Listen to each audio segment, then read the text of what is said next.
예, 최성환 지점장과 함께하는 최고의 전략 이어가겠습니다. 교보증권에서 오셨습니다. 최성환 지점장 함께합니다. 안녕하세요. 네, 안녕하십니까? 예, 자, 시장이 일단은 이제 미증시 상승분을 한 절반 정도, 절반 좀 안 되게 반영을 하면서 일단 출발은 되고 있는데 어떻게 보시는지 궁금합니다. 의견이 사실 오늘 많이 갈려요. 네, 오늘 그 필라델피아 연준 총재가 좀 재밌는 표현을 했거든요. 예. 오늘 그 인플레이션이 올라갈 때는 로켓처럼 올라가고요. 빠르게 올라가고 내려올 때는 새털처럼 내려온다. 새털이요? 새털. 그러니까 천천히 좌우로 움직이면서 내려온다는 거죠. 그러니까 오늘 우리가 CPI가 사실 미국 CPI가 시장에서 예상치보다 낮게 나왔죠. 예. 그럼에도 불구하고 약간 신중하게 말을 한 거죠. 그러니까 분명히 금리 인상 속도에 대한 속도 조절 가능성은 높아졌다. 단지 시차에 대한 효과가 지금처럼 천천히 효과가 나타나기 때문에 이런 부분들을 감안을 해야 되겠다는 거고요. 또 좀 재밌는 거는 이제 연말로 갈수록 좀 기대감을 높여주고 있는 그런 시그널들이라고 해야 될까요? 첫 번째는 러시아와 우크라이나 전쟁에 대한 약간 미국이 중재 가능성이 높아지고 있죠. 그래서 맞아요. 약간은 전쟁에 대한 뒤로 밀려날 수 있는 그런 이제 부각이 되는 부분들이 이제 그런 거. 또 하나는 중국이 시진핑이 3연임 하면서 지금 중국 봉쇄가 지금 강한데 이 부분도 이제 어떻게 앞으로 향후에 어떻게 될지 모르겠지만 이 부분들도 나중에 위드 코로나로 정책이 전환될 수 있는 시기까지 온다면 모든 게 이제 그동안 악재가 또 해소가 되는 거기 때문에 이런 부분들이 굉장히 중요한 것 같다. 단지 지금 수급인데요. 수급 측면에서는 굉장히 우호적입니다. 우리나라의 지금 탈중국과 중화권의 축소 이런 글로벌 펀드들이 국내로 많이 국가 간의 펀드 리밸런싱 효과로 인해서 많이 유입되고 또 외국인의 매수가 유입되었는데요. 거기에 더해서 이제 달러도 최근에 킹달러에서 좀 완화되고 있죠. 그래서 그런 부분들이 전체적으로 지금 긍정적인 시그널을 좀 주고 있다라고 좀 보고 있습니다.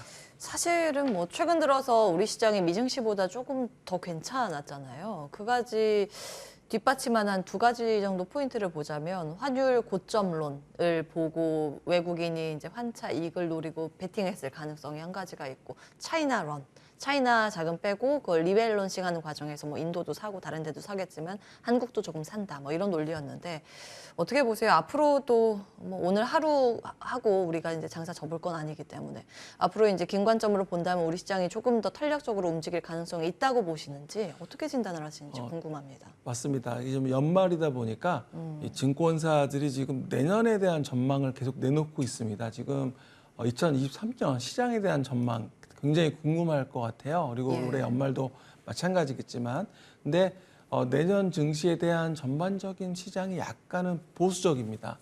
내년 상단이 평균적으로 2,600입니다. 지금 2,400 지금 후반까지 올라왔는데 2,600이다 보니까 이게 올라가도 제한적이라는 그런 느낌을 줄 수밖에 없는 거죠.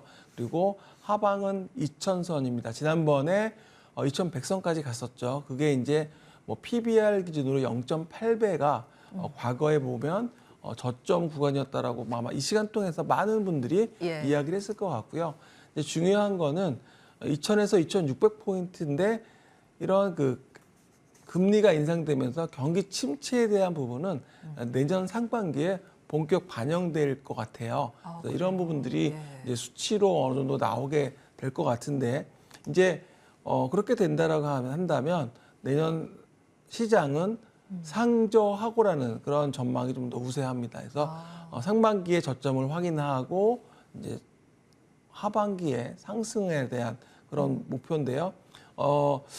시장이 2,000과 2,600을 놔뒀지만 어느 쪽이든 깨질 수가 있습니다. 근데 제 바람은 어느 쪽이든 위쪽이 깨지고 조금 더 올라갈 수 있는 그런 부분도 가능성도 열어두고 하셔도 좋을 것 같습니다. 장기 관점에서 내년 이맘때쯤 보면 시장은 지금보단 나은 표정이 될 가능성은 있지만 그 사이에 한번 덜컹거림은 나올 가능성에 대해서 말씀을 주고 계세요. 그게 이제 내년 초반 정도 바닥을 한번 노크를 하는 정도의 움직임이 나올 가능성, 이걸로 이제 말씀을 주셨는데 이제 내년 이맘때를 준비하는 마음으로 여쭈겠습니다. 그 주도 섹터는 어디가 승기를 잡게 될까요? 지금 외국인이 가장 많이 산 업종이 테마라고 해야 될까요? 다 보면 업종이 반도체고 2차 전지 쪽이거든요. 그러니까 시장이 2차 전지는 성장하는 사이클이고 최근에 2차 전지 중 LG 에너지 솔루션 60만 원 넘어섰습니다. 진짜. 최고치요. 네. 네, 그래서 2차 전지에 대한 그런 부분들 그리고 반도체에 대한 부분은 반도체는 과거에 보니까 이렇게 하락 사이클에서 상승으로 돌아설 때 우리가 계속 말씀드리지만 외바닥이 아니고 이렇게 쌍바닥, 그러니까 엉덩이를 만들어 주는데요. 예. 이 첫 번째 엉덩이가 보통은 이제 공급 축소, 그러니까 시장에서 이런 재고 때문에 재고가 증가한 부분들 때문에 역대급으로 공급을 축소한 부분이 있고요. 그리고 올랐다가 다시 또 하락을 했다. 이 두 번째 바닥이 여기가 중요한데요. 바로 수요 확대입니다. 그러니까 시장이 돌아서는 시그널을 보여주는 수요 확대 부분에서 제대로 올라가게 되는 거죠. 그래서 반도체로 본다면 이번에 공급 축소 시그널이 뭐 투자 축소라는 이야기 나오면서 외바닥을 준 것 같고요. 이제 수요 확대로 이어지기까지는 조금 시간이 필요하겠죠. 그래서 그거를 확인하면서 어쨌든 내년 토픽은 반도체하고 2차 전지가 크고요.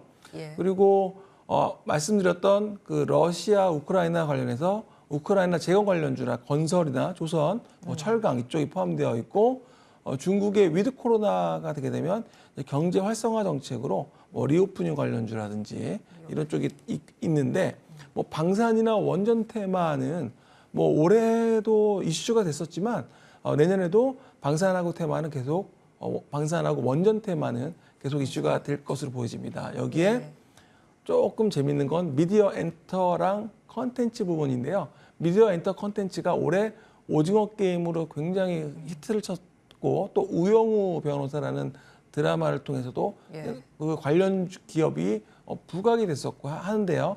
지금 연말에 갈수록 제가 보기엔 좀 재밌는 그런 드라마도 좀 보실 수 있을 것 같습니다. 예, 반도체, 2차 전지, 방산, 원전, 컨텐츠까지 섹터를 좀 압축해 주셨습니다. 종목 대응이 중요한데 오늘 최고의 전략 두 종목 준비하셨습니다. 자화전자와 동훈 아나텍 준비하셨는데 시간상 한 1분 정도 남았거든요. 간략하게 포인트 정리해 주셔야 될 것 같습니다. 네, 그 내년에 삼성전자에서 갤럭시 S23을 모델을 좀 일찍 출시한다라는 조기 출시, 뭐 등판이라고 해야 될까요? 야구로 따지면 조기 출시한다라고 등판한다고 좀 한다고 합니다. 그래서 요 설이 있기 때문에 또 이재용 회장이 삼성전기의 공장도 방문하면서 최근에 삼성전기 흐름도 굉장히 좀 관련해서 강세를 좀 보여주고 있는데요.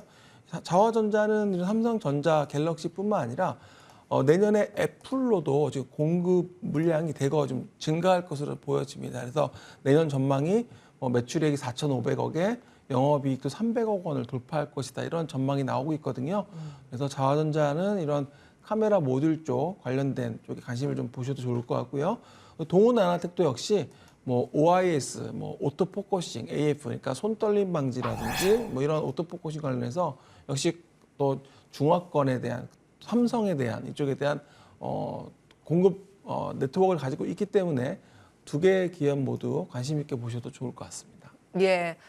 동훈 아나텍까지 체크 받아봤습니다. 교보증권 최성환 지점장 함께했고요. 출발 성공 투자 같이 인사드리겠습니다. 한 주간도 함께해 주신 여러분 고맙습니다.